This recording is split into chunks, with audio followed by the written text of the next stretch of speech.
তো লোকটা বলছে, হুজুর এখনো সময় হয় নাই। এই যে বলছে ওর সময় হয় নাই, তার মানে নিশ্চয়ই ও জানে যে আর কতদিন বাঁচবে। নয়তো কি করে বললো সময় হয়নি? কথা বুঝতে পারলেন? যে লোকটা বলে যে আমার নামাজ পড়ার সময় হয়নি, তার মানে বুঝে নিতে হবে লোকটা ফেরেশতার খালাতো ভাই আছে। নয়তো কি করে বললো যে সময় হয়নি? এ লোক যে জালসা শুনে বাড়ি যাবে এর কোনো নিশ্চয়তা নাই। আছে? মুর্শিদাবাদের রানীতলা থানার তেতুলিয়া গ্রামে একবার জালসায় গেছিলাম 3-4 বছর আগে। রাত তখন অনুমানিক 1টা বাজে।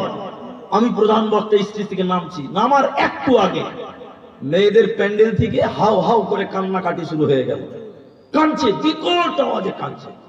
সেদিন আমার বয়ান ছিল জাহান্নাম। খোঁজ খবর নিল, ভলেন্টিয়াররা দৌড়তে দৌড়তে গেল, কি হয়েছে, কাঁদছো কেন?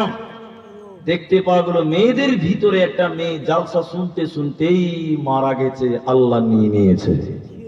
তাহলে আমরা কখন মরবো, কবে মরবো, এর কোনো গ্যারেন্টি বা এর কোনো সীমা আমাদের কারো, জোরে বলেন, জানা? সবাই বলেন জানা নেই। তাহলে আপনি কতদিন বাঁচবেন এটা যেহেতু আপনি জানেন না, আপনি যতক্ষণ বেঁচে আছেন এটা আপনার নিয়ামত, এটা আপনার নিয়ামত, এটা আপনার নিয়ামত। সময়টা ঠিক ঠিক কাজে লাগিয়ে দাও, ঠিক ঠিক কাজে লাগিয়ে দাও।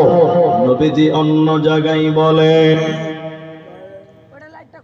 নবীজি অন্যত্রে বলছেন, শুনে নাও, ইগতানিম খামসান ক্বাবলা খামসিন, 5টা জিনিসকে তোমরা গনিমত মনে করো, নিয়ামত মনে করো, হীরের টুকরো মনে করো। হীরের চাইতে দামি আছে কি, ওইটাই তোমরা মনে করো। 5টার ভিতরে নবীজি বললেন সময় একটা নিয়ামত, চলে যাওয়ার আগে। অতএব সোনাতলার মুসলমান, যদুপুর অঞ্চলের মুসলমান, তুমি 2025 সালটা পেয়েছো, আল্লাহ তোমাকে দিয়েছে। এই 2025 সালে আল্লাহর ইবাদত করো। কেন তুমি 2026 সাল পাবেই পাবে, এর কোনো গ্যারান্টি নাই, এর কোনো ভরসা নাই। অতএব তুমি যে সময়টা পেয়েছো, এই সময়টা আল্লাহর পথে তুমি ব্যয় করো, আল্লাহর পথে তুমি সময় দাও, আল্লাহর পথে তুমি চলো। কারণ নবীজি বলেন কিয়ামতের দিন আল্লাহ তার বান্দাকে বলবে, এরে আব্দুর রহমান, তোমার 30 বছরটা আমি দিয়েছিলাম, এই 30 বছরটা আমাকে তিলে তিলে তিলে তিলে বুঝিয়ে দাও। যে ব্যক্তি বোঝাতে পারবে না, কিয়ামতের দিন বাঁচতেও পারবে না।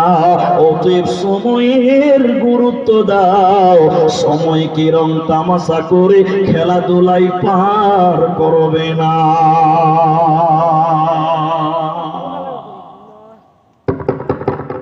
এখন আরেকটা কথা বলি, এটা শর্ট, খুব শর্ট। এদিকে দেখেন, আমার দিকে দেখেন, এদিকে দেখেন, ওদিকে দেখতে হবে না, আমার দিকে দেখেন। এখন কথা শুনুন, শোনেন, এইটুকু কথা যদি বুঝতে পারেন, এটাই সময়ের কথা, গুরুত্ব শেষ, আর বুঝাতে হবে না। এটাই যথেষ্ট, এটাই যথেষ্ট, এটাই যথেষ্ট। সেটা হলো এই, আল্লাহ আমাদেরকে পাঠিয়েছে।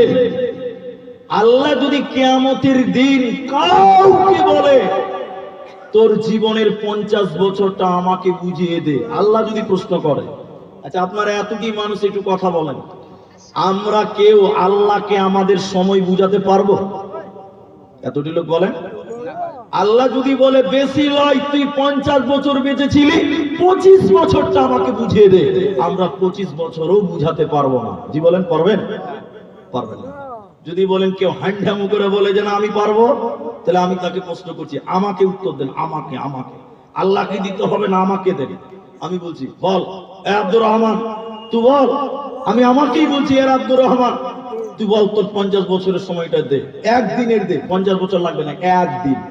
এবার আমি শুরু করলাম, আল্লাহ ফজরের আজান দিল, মসজিদে গেলাম, আল্লাহ বলছে ভালো করলে। তারপর বলে একটু কোরআন পড়লাম। আল্লাহ বলছে ঠিক আছে। তারপর একটু চা খেলাম, ওটা প্রয়োজন আছে, ঠিক আছে।